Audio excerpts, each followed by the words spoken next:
অনেক সময় আমাদের এমন হয় এত পরিমাণে জেদি ড্যান্ড্রফ হয়ে যায় যেটা স্ক্যাল্প থেকে যেতেই চায় না। এরকম কিন্তু আমার ভাইয়েরও খুব রিসেন্ট হয়ে গেছিল। তো ও যেহেতু খুব বাচ্চা, তো ও কিছুই অ্যাপ্লাই করতে চায় না চুলের মধ্যে। জাস্ট নর্মাল একটু মাঝে মাঝে শ্যাম্পু করে, আর খুব মাঝে মাঝে যদি মা একটু তেল মাখিয়ে দেয় তবেই ও কিন্তু হেয়ার অয়েল অ্যাপ্লাই করে, আদারওয়াইজ কিন্তু কিচ্ছু করে না। তো এই ক্ষেত্রে আর বাচ্চাদের কিন্তু যেহেতু প্রচণ্ড খেলাধুলো করে, ঘাম হয়, ওদের স্ক্যাল্প কিন্তু ভীষণ নোংরা থাকে, যার ফলে সৃষ্টি হয় একদম জেদি ড্যান্ড্রফ। তো খুব সহজে ঘরে বসেই কিভাবে এই জেদি ড্যান্ড্রফ থেকে মুক্তি পাওয়া যায় তারই একটা উপায় আমি আজকের ভিডিওতে বলতে চলেছি। একটু স্কিপ না করে পুরো ভিডিওটা দেখতে থাকুন আর জাস্ট অ্যামেজিং রেজাল্ট পান মাত্র 7 দিনে। তো এর জন্য প্রথম যে ইনগ্রিডিয়েন্টটা আমাদের লাগবে সেটা হলো নিম পাতা। হ্যাঁ বন্ধুরা, আমরা সবাই জানি নিমের মধ্যে আছে প্রচুর পরিমাণে অ্যান্টিব্যাকটেরিয়াল প্রপার্টিজ, যেটা কিন্তু ফাঙ্গাসটাকে কম করতে হেল্প করবে। এবং এই ফাঙ্গাসের কারণেই কিন্তু মেনলি স্ক্যাল্পের মধ্যে ড্যান্ড্রফটা হয়ে থাকে। তো এখানে দেখতেই পাচ্ছেন আমি মোটামুটি 1 মুঠো মতো নিম পাতা নিয়ে নিচ্ছি। একদম কাঁচা নিম পাতা, ফ্রেশ নিম পাতা হলে খুব ভালো হয়, না হলে আপনার কাছে যদি নিম পাতার গুঁড়ো থাকে সেটাও ব্যবহার করতে পারেন। তো এই ভিডিওটা শ্যুট করার সময় একটু লাইটের প্রবলেম হয়েছে, সো প্লিজ সরি, এটার জন্য কিছু মনে করবেন না। তবে টিপসটা কিন্তু ফলো করুন, প্রচণ্ডভাবে কাজ করবে, ভীষণ ভালো কাজ করবে। তো যেহেতু সিম্পল ইনগ্রেডিয়েন্ট দিয়ে এবং একদম সহজে আমরা এটা করছি, তার জন্য কিন্তু নেক্সট আমরা জাস্ট নিয়ে নেবো একটা অ্যালোভেরার ফ্রেশ লিফ। তো অ্যালোভেরার এই যে জাস্ট যেমনভাবে ইউজ করা হয়, তবে অ্যালোভেরাটাকে কেটে অবশ্যই আমরা সবাই জানি এটা যে 1 ঘন্টা রেখে দিতে হবে। এর মধ্যে থেকে যে ইয়েলো কালারের একটা লিকুইড ফর্ম বের হয়, সেটা বেরিয়ে যাওয়ার পর কিন্তু আমরা পাতাটাকে ইউজ করব। তো আমি এই যে এতটা মতো ইউজ করছি, তো ওকে একদম টোটালি ন্যাড়া করিয়ে দেওয়া হয়েছিল ওই ভিডিওটা, মানে দেখতেই পাবেন আপনারা একটু পরেই। তো সেই জন্য অল্পই লাগবে, শুধুমাত্র তো স্ক্যাল্পে অ্যাপ্লাই করা হবে, হাত তো চুলে অ্যাপ্লাই করার কোনো প্রয়োজনই নেই। চুলই নেই তো চুলে আর কি অ্যাপ্লাই করা হবে, আছে একটু অল্প স্বল্প আর কি, অল্প স্বল্প বেরিয়ে গেছে। তো এই আর কি, সেজন্য এই অল্প একটু অ্যালোভেরা নিলেই কিন্তু হয়ে যাবে। আপনাদের according to your hair length and your scalp আপনারা প্রয়োজন মতো নিয়ে নেবেন। কারণ অ্যালোভেরাও কিন্তু স্ক্যাল্পকে হেলদি রাখতে ভীষণ হেল্প করে। এছাড়াও কিন্তু হেয়ার গ্রোথেও অ্যালোভেরা প্রচণ্ডভাবে ভালোভাবে কাজ করে। তো এই দুটি উপাদানকে খুব ভালোভাবে মিক্সির মধ্যে পেস্ট করে নিয়েছি। এরপর এখানে আমি ইউজ করে নেব একটা পাতিলেবুর রস। হাফ পাতিলেবুর রস ব্যবহার করলেই হবে। আপনি যদি চান পুরো পাতিলেবুর রসটাও এর মধ্যে দিতে পারেন, কোনো অসুবিধা কিছু নেই।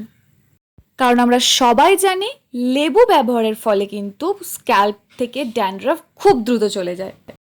তো এই যে আমি ন্যাড়া মাথায় অলরেডি অ্যাপ্লাই করা শুরু করে দিয়েছি, ও তো একদমই কিছুতেই করতেই চাইছিল না, এক তো এটা ইউজ করতেই চাইছিল না। তারপর যখন বলেছি ভাই একটুখানি দয়া করে বস, আমি একটা ভিডিও বানাবো, তো একদমই নয়, ও একদমই চাইছিল না যাতে ভিডিওর মধ্যে ওর এই ন্যাড়া মাথাটা দেখা যাক।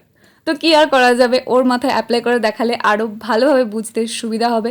আমি এইভাবে প্রথমে ব্রাশ দিয়ে একটা পুরোটা অ্যাপ্লাই করার চেষ্টা করছিলাম খুব ভালোভাবে, আর টেক্সচারটা যেহেতু একটু থিক হয়ে গেছিলো তাই অ্যাপ্লাই করতে কিন্তু আমার একটু অসুবিধাই হচ্ছিল।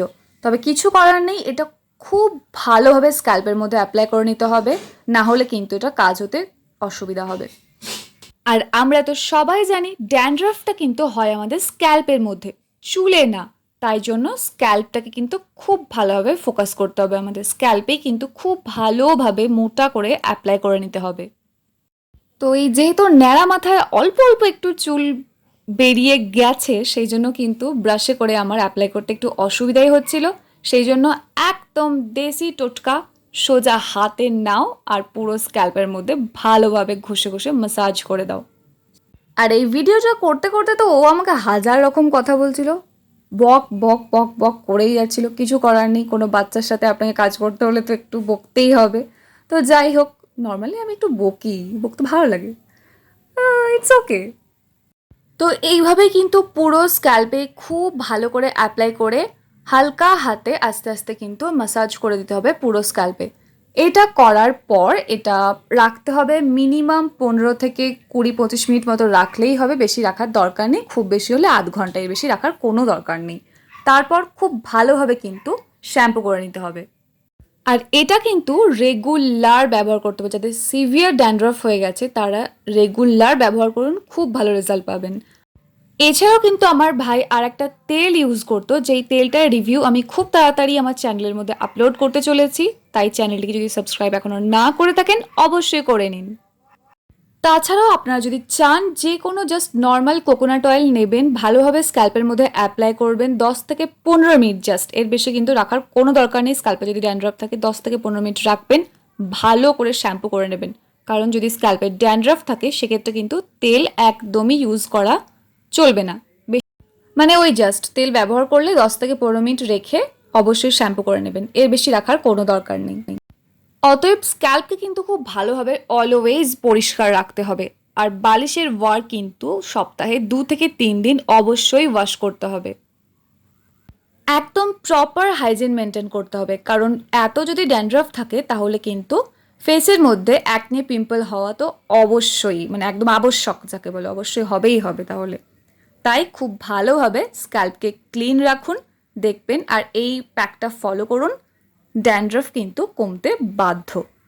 আর রেগুলার যদি ইউজ করতে অসুবিধা হয় সপ্তাহে 2 থেকে 3 দিন ইউজ করুন, তাহলেও হবে। তো আজকে এটুকুই, আবার দেখা হচ্ছে next video. Till then take care and bye bye. আর ভিডিওটি থেকে যদি আপনি একটু নলেজ গেইন করতে পারেন, ভিডিওটি যদি একটু হেল্পফুল মনে হয়, একটু যদি ভালো লাগে আপনার, অবশ্যই লাইক করবেন। চ্যানেলে যদি নতুন হয়ে থাকেন অবশ্যই কিন্তু সাবস্ক্রাইব করে দেবেন। এছাড়াও যদি কোনো রকম প্রশ্ন থাকে অবশ্যই কমেন্ট করে জানাবেন, আমি রিপ্লাই করে দেওয়ার অবশ্যই চেষ্টা করব। And finally, thank you for watching this video.